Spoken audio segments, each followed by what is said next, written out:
À l'instar des chrétiens catholiques du monde entier, ceux de l'église Saint-Martin d'Air-France 2 de Boaké ne sont pas restés en marge de la célébration de la Passion du Christ pour contempler la Sainte Croix. Rassemblés en grande foule au patronage Saint-Charles Luanga de la dite église, la cérémonie présidée par le curé religieux de Saint-Vincent de Paul, Père Édouard Boda, s'est déroulée en 2 temps. Le mime de la Passion et la messe de la vénération de la croix. Le père curé donne à cet effet le sens du chemin de croix. On a vécu la Passion de Jésus-Christ dans le dernier chemin de croix et comme je le disais au début, qu'on appelle le grand chemin de croix.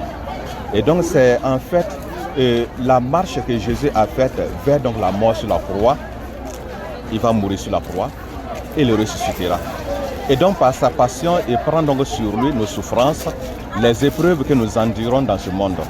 Et c'est pour dire que cette passion également nous interpelle afin que nous aussi nous sachions que dans les moments donc difficiles, dans les moments donc d'épreuves, que nous sachions imiter Jésus-Christ. Il peut y avoir des chutes, comme lui-même il est tombé 3 fois, mais il a su donc se relever. Tout cela fait partie.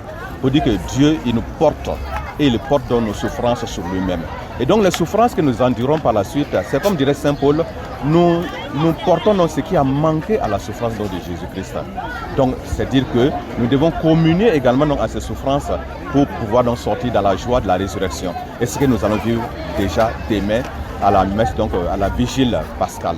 En commémorant ainsi la Passion du Christ par le mime des 14 stations, les fidèles chrétiens souhaitent recevoir la grâce de communier intensement aux souffrances du Christ, sauveur des hommes. C'était tout bien pour montrer à la masse comment le Christ a souffert pour nous. Nous avons l'habitude de lire dans la Bible, dans certains documents religieux, mais là, l'occasion nous est donnée de vivre en direct la passion du Christ.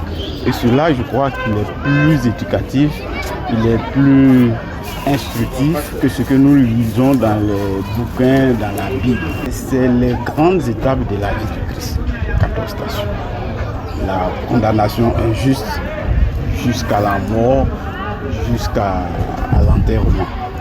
Le chemin de croix qui est célébré avant l'office de la Passion marque la fin du carême catholique pour entrer dans la fête de la résurrection.